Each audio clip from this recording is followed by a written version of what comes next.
오디세우스에 대해 궁금해하는 파이아케스족 알키노우스 왕에게 오디세우스는 불운한 상태에 있는 자신에 대해 밝힙니다. 나는 라에르테스의 아들 오디세우스 올시다. 나는 온갖 지략으로 사람들에게 존경받았고 내 명성은 이미 하늘에 닿았소.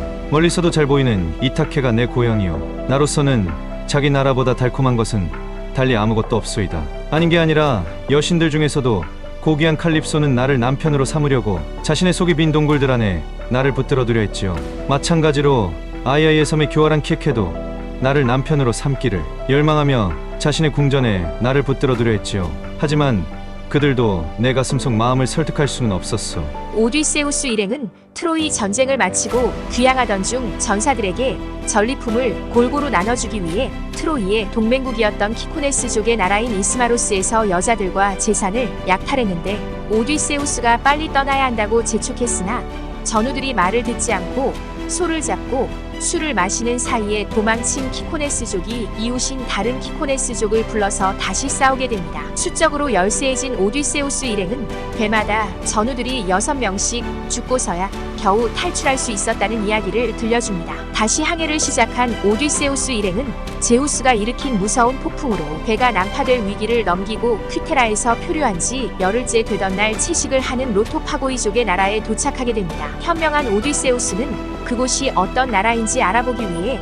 전우 2명과 전령 1명을 딸려보냅니다. 그런데 그들은 로토파고이족이 준 꿀처럼 달콤한 로토스를 먹고 귀향은 잊어버리고 로토스를 먹으며 로토파이고족 사이에 머물고 싶어 했습니다. 오디세우스는 로토스에 빠져 돌아오지 않으려는 전우를 억지로 끌고 배 안에 묶어놓은 다음 급히 섬을 떠납니다. 오디세우스 일행은 우여곡절 끝에 오만불손한 무법자들의 나라인 퀴클롭스들의 나라에 도착합니다. 퀴클롭스의 나라는 경작하지 않아도 모든 식물이 풍성하게 돋아나는 그런 곳이었습니다. 한편 퀴클롭스들이 사는 곳에서 멀지 않은 곳에 무인도 섬이 있었는데 거기는 야생 염소들이 수없이 많이 살고 있었습니다. 퀴클롭스들은 배를 이용할 줄 몰랐기 때문에 그 섬에 닿을 수 없었고 덕분에 오디세우스 일행은 염소를 마음껏 고를 수 있었습니다. 오디세우스가 말합니다. 12척의 함선이 나를 따라왔는데 배마다 염소가 8마리씩 몫으로 주어졌고 나는 혼자서 10마리를 골랐소. 그리하여 우리는 그날 해가 질 때까지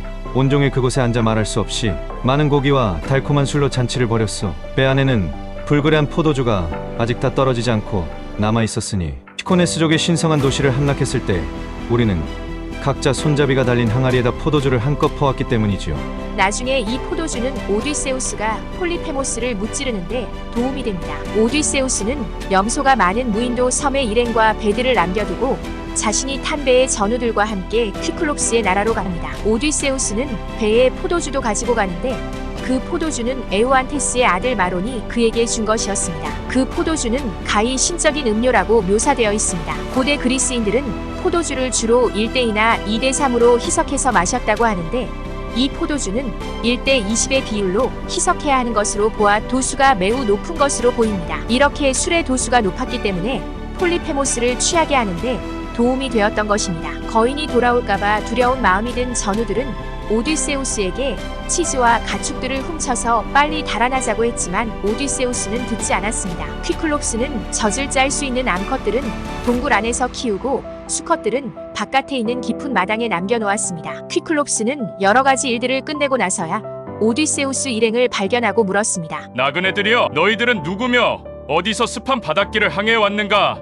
너희들은 장사를 하려는 것인가? 아니면 정처 없이 바다 위를 떠돌아다니는 것인가? 마치 해적들이 다른 사람들에게 불행을 가져다주며 제 목숨을 걸어놓고 떠돌아다니든 말이다. 오디세우스 일행은 폴리페모스의 목소리에 넋이 나갔지만 오디세우스는 침착하게 자신들이 여기까지 온 사연을 얘기했고 제우스의 뜻임을 내세우며 자신들을 손님으로 접대해 달라고 부탁합니다. 그러나 폴리페모스는 퀴클롭스들은 아이기스를 가진 제우스도 축복받은 신들도 아랑곳하지 않는다고 하면서 오디세우스의 말을 무시합니다. 퀴클롭스가 오디세우스에게 배를 어디에 세워놓았냐고 물어보자 오디세우스는 배는 다 부서졌다고 거짓말을 합니다. 퀴클롭스가 오디세우스의 일행 중 2명을 저녁 식사로 먹어버리자 오디세우스는 퀴클롭스를 죽일까도 생각을 해봤지만 죽인다 해도 입구를 막고 있는 거대한 바위를 치울 수가 없었기 때문에 일단 보류합니다.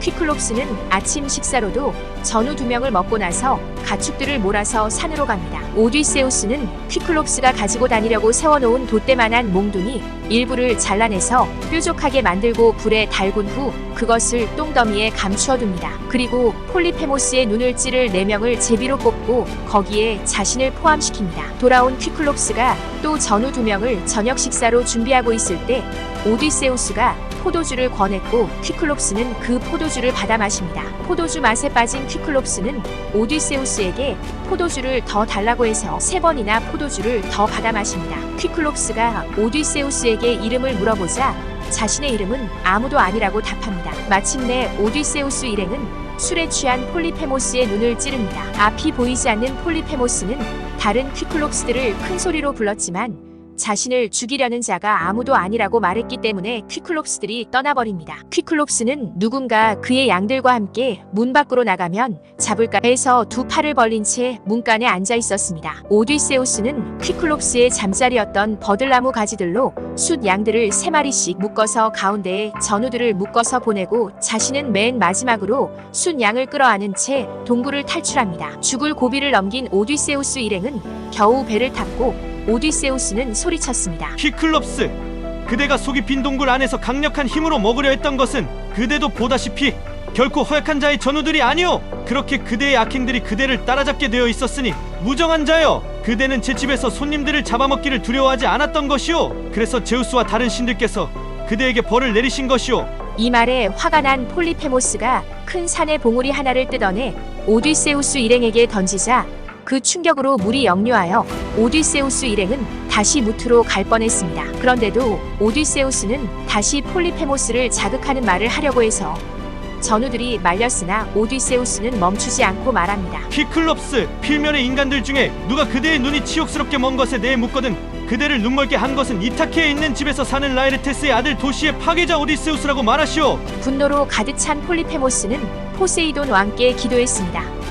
내 말을 들으소서. 대지를 떠받치시는 검푸른 머리의 포세이돈이시여, 내가 진실로 그대의 아들이고 그대가 내 아버지이심을 자랑스럽게 여기신다면 이타케에 있는 집에서 사는 라에르테스의 아들 도시의 파괴자 오디세우스가 집에 돌아가지 못하게 해주소서. 오디세우스 일행은 자신들을 기다리고 있는 일행들이 있는 섬에 도착했고 그날 해가 질 때까지 온종일 그곳에 앉아 말할 수 없이 많은 고기와 달콤한 술로 잔치를 벌였습니다. 다음 날 그들은 죽은 전우들을 생각하며 비통한 마음으로 항해를 떠납니다. 이번 영상에서는 파이아케스족의 왕 알키노우스의 요청으로 오디세우스가 자신의 신분을 밝히고 귀향하는 과정에서 겪었던 일들을 이야기하는 내용을 볼 수 있었습니다. 이상 오디세이아 9권을 요약한 내용이었습니다. 구독과 좋아요는 영상 제작에 큰 힘이 되고 있습니다. 감사합니다.